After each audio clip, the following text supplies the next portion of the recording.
ফিলিস্তিন রাষ্ট্র প্রতিষ্ঠিত না হওয়া পর্যন্ত অস্ত্র ত্যাগ না করার ঘোষণা হামাসের। যুদ্ধবিরতির জন্য চাপ বাড়াতে অনাহারে থাকা ইসরায়েলি জিম্মির ভিডিও প্রকাশ।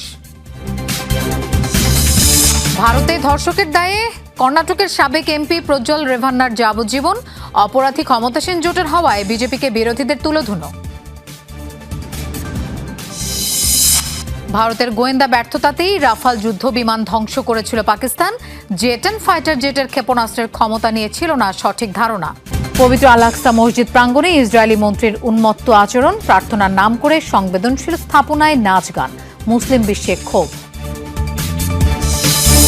খাবারের অভাবে অসুস্থ ইসরায়েলি জিম্মিদের ভিডিও প্রকাশ হামাসের।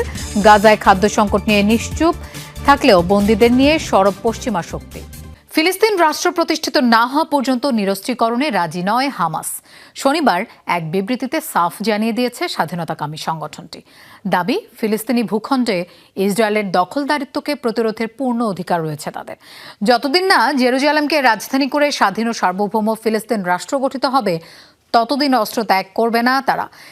যুক্তরাষ্ট্রের মধ্যপ্রাচ্য বিষয়ক প্রতিনিধি স্টিভ উইটকফের গাজা সফরের সমালোচনাও করেছে হামাস। গাজায় যুদ্ধবিরতির লক্ষ্যে ইসরায়েলের অন্যতম প্রধান শর্ত হামাসের নিরস্ত্রীকরণ। তবে শুরু থেকেই এই ইস্যুতে অনড় ফিলিস্তিনি সশস্ত্র সংগঠনটি। গেল সপ্তাহেই ভেস্তে যায় হামাস ইসরায়েল পরোক্ষ আলোচনা।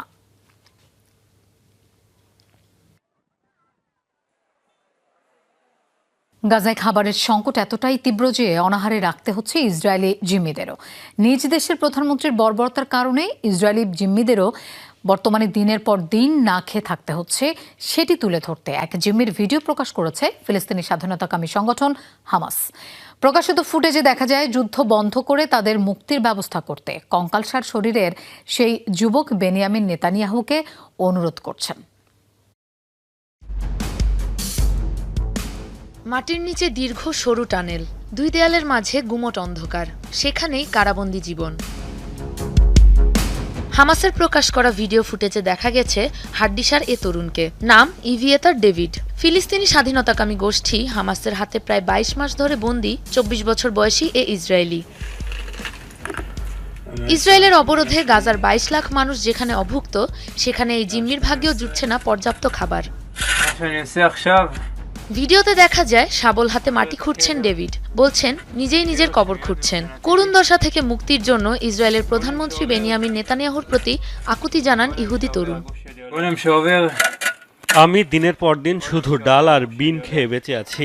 অনেক অনেক দিন খাবারও দেওয়া হয় না। প্রধানমন্ত্রী বেনিয়ামিন নেতানিয়াহুর কাছে জোর হাতে অনুরোধ করছি, আমাকে এবং আমার সাথে বন্দী সবাইকে এ নরক থেকে মুক্ত করার ব্যবস্থা করুন।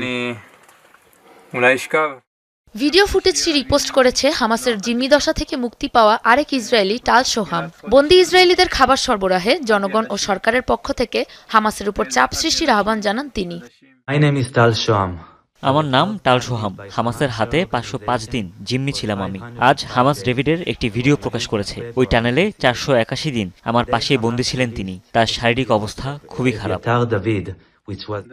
এই মুহূর্তে ডেভিড সহ অন্তত 20 জন জীবিত বন্দী রয়েছে হামাসের জিম্মায়। ধারণা করা হচ্ছে যুদ্ধবিরতিতে ইসরায়েল প্রশাসনের উপর চাপ বাড়াতেই বন্দী ডেভিডের ভিডিও প্রকাশ করেছে হামাস। ভারতের সাথে সংঘাতে কিভাবে বিশ্বের প্রথম দেশ হিসেবে অত্যাধুনিক রাফাল ফাইটার জেট ধ্বংস করেছিল পাকিস্তান। বার্তা সংস্থা রয়টার্সের তথ্য মতে দিল্লির গোয়েন্দা ব্যর্থতার কারণেই এই অবিশ্বাস্য সফলতা পেয়েছে পাকিস্তানের বিমান বাহিনী। বলা হচ্ছে চীনের তৈরি জে-10 ফাইটার জেটের ক্ষেপণাস্ত্রের ফায়ারিং রেঞ্জ সম্পর্কে সঠিক ধারণা ছিল না ভারতীয় গোয়েন্দাদের। তাদের ভুল তথ্যেই মে মাসের সংঘাতে রাফাল সহ অন্তত 3টি যুদ্ধবিমান হারায় নয়াদিল্লি। গত মে মাসে ভারতের সাথে সংঘাতে ফ্রান্সের তৈরি অত্যাধুনিক ফাইটার জেট রাফাল ধ্বংসের দাবি করে বেশ আলোচনার জন্ম দিয়েছিল পাকিস্তান। ভারত আনুষ্ঠানিকভাবে রাফাল হারানোর কথা স্বীকার না করলেও এই যুদ্ধবিমান যে ভূপাতিত হয়েছিল সেটি নিশ্চিত করেছে এর নির্মাতা প্রতিষ্ঠান। যুদ্ধক্ষেত্রে পশ্চিমা ফাইটার জেট রাফাল ধ্বংসের ঘটনা ইতিহাসে এটি প্রথম। এ ঘটনার পর রাফালের শেয়ারেও নামে ধস। চীনের সমরাস্ত্রের বিপরীতে পশ্চিমা অস্ত্রের কার্যকারিতা নিয়ে ওঠে প্রশ্ন। কিভাবে রাফাল ধ্বংস করে ইতিহাস গড়েছিল পাকিস্তান?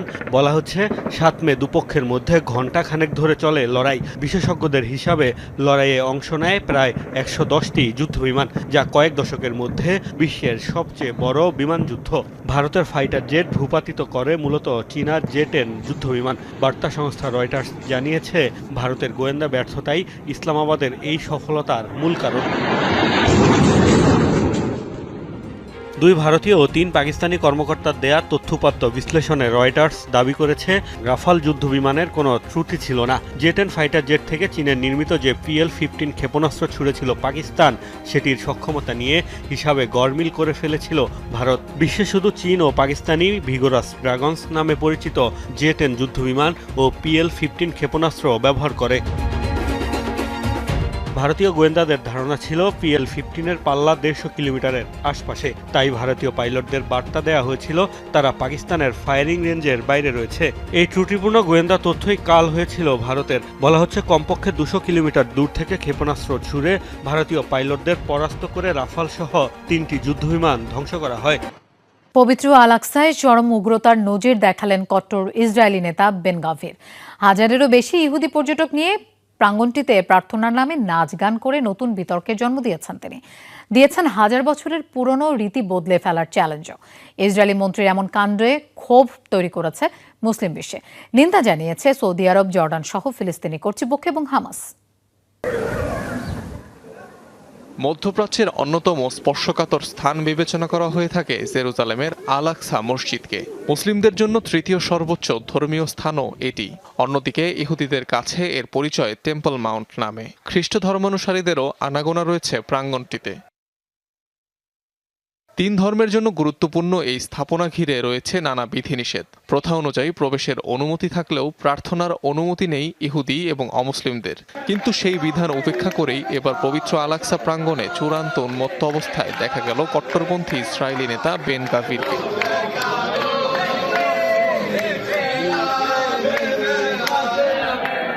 রোববার ইসরায়েলের জাতীয় নিরাপত্তা বিষয়ক মন্ত্রী বেন গাভির সহ 1250 জনের একটি দল প্রবেশ করে আল-আকসা প্রাঙ্গণে। নিয়ম ভেঙে সেখানে প্রার্থনা করেন ইহুদি নেতা বেন গাভির ও তার দলবল। কিন্তু এখানেই শেষ নয়। রীতিমতো নাচ গান করতে করতে পবিত্র আল-আকসা প্রাঙ্গণ চষে বেড়ায় বেন গাভিরের নেতৃত্বাধীন পর্যটক দল। এখান থেকে একটি বার্তা দেয়া প্রয়োজন এবং আজ থেকে নিশ্চিত করা দরকার সম্পূর্ণ গাজা আমরা জয় করব, সেখানে আমাদের সার্বভৌমত্ব ঘোষণা করব, প্রতিটি হামাস সদস্যকে বিতাড়িত করব এবং স্বেচ্ছায় বাসিন্দাদের সরে যাওয়াকে উৎসাহিত করব। এই ঘটনার কয়েকটি ভিডিও প্রকাশ করেছে ইহুদি পরিচালিত ক্ষুদ্র সংগঠন টেম্পল মাউন্ট অ্যাডমিনিস্ট্রেশন।